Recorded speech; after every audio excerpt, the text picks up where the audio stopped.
Saudara, kita berjumpa kembali dan pada kesempatan ini kita akan mempelajari sebuah topik gambaran kerajaan Allah pada zaman Yesus. Untuk mengawali pertemuan ini, baiklah jika kita membuat tanda salib dalam nama Bapa dan Putra dan Roh Kudus. Amin. Saya akan share screen.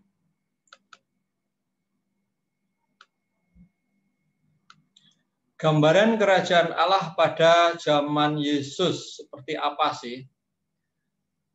Anda pernah mendengar Sunda Empire? Pimpinannya pernah mengklaim bisa mengendalikan bom nuklir. Dan banyak sekali orang-orang yang percaya kepada Sunda Empire ini dan menjadi anggotanya. Ada sebuah daya tarik yang ditawarkan oleh pemimpin Sunda Empire. Dan nggak lama setelah Sunda Empire ini muncul ke publik, muncul juga Keraton Agung Sejagat di Purwokerto. Ini juga mempunyai ribuan pengikut. Orang percaya kepada pemimpin Keraton Agung Sejagat di Purwokerto. Kenapa orang bisa percaya? Karena pemimpin ini menawarkan sesuatu yang dibutuhkan, yang diharapkan, yang diinginkan oleh para pengikutnya. Mengapa muncul kerajaan-kerajaan seperti itu? Atau kelompok-kelompok tertentu lalu mengklaim sebagai penerus dari sebuah kerajaan dan memiliki pengikut yang begitu banyak. Pertama, masyarakat biasanya mereka yang menjadi anggota dari kelompok-kelompok tersebut adalah anggota masyarakat yang hidup menderita, merasa mendapatkan perlakuan yang tidak adil, dan mereka mencita-citakan dengan bergabung dengan kerajaan itu hidupnya lebih baik, tidak lagi terjadi ketidakadilan, ingin terlepas dari penderitaan, entah penderitaan ekonomi, entah penderitaan psikologis, entah penderitaan kejiwaan, ingin cepat kaya. Maka biasanya yang menjadi anggota itu menyerahkan sejumlah uang. Alasan yang keempat, ada juga mengharapkan masa depan yang damai dan berkecukupan. Nah, lalu bagaimana gambaran masyarakat zaman Yesus? Sebelum kita mengetahui gambaran kerajaan Allah pada zaman Yesus, baiklah kita mengetahui terlebih dahulu gambaran masyarakat zaman Yesus. Secara ekonomi masyarakat pada zaman Yesus sebagian besar itu memprihatinkan. Masyarakat miskin, masyarakat yang sangat kekurangan. Di tengah dominasi masyarakat yang miskin, yang kurang itu, diperparah dengan pungutan pajak.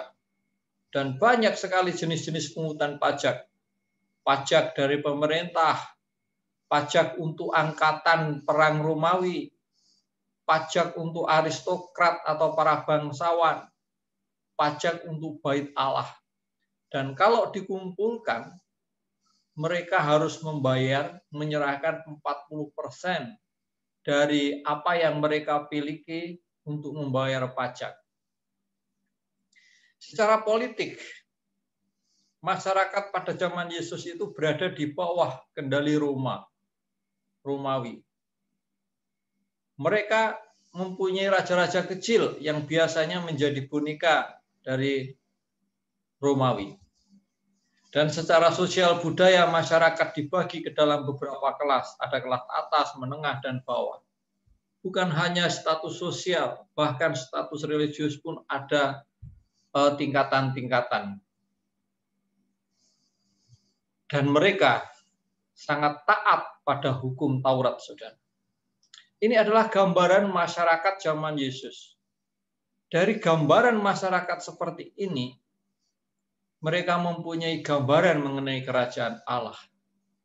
Masyarakat yang hidup miskin, menderita, banyak dipungut pajak, secara politis berada di bawah penjajahan Roma, Roma menunjuk beberapa raja kecil sebagai bonekanya Roma yang memeras masyarakat sendiri.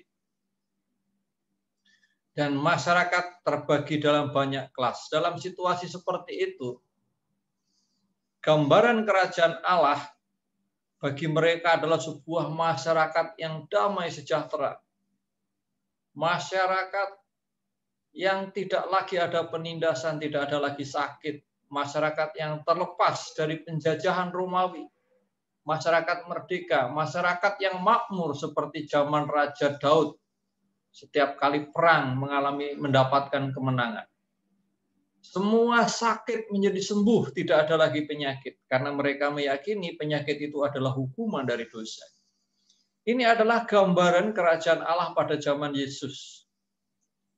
Lukas bab 10 ayat 1 sampai 11, kalau kita baca, mengisahkan Yesus mengutus 70 murid pergi berdua-dua. Yesus mengatakan begitu banyak tuaian tetapi pekerja sedikit, dan Yesus mengutus 70 orang pergi berdua-dua dengan pesan tidak boleh membawa bekal.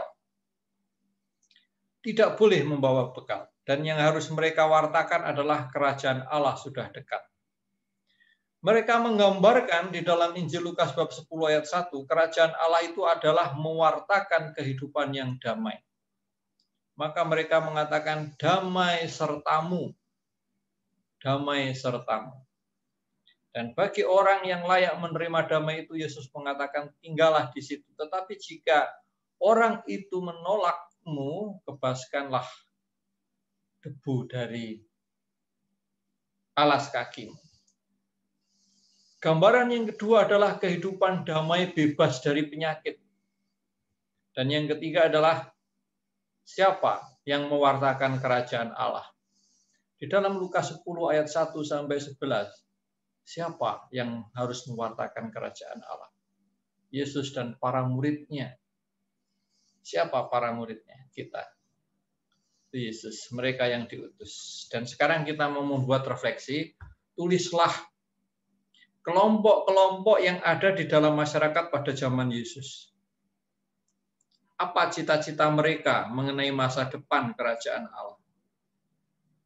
Apa cita-cita mereka mengenai masa depan? Dari Lukas 10 ayat 1 sampai 11, siapa yang dimaksud Yesus dengan serigala?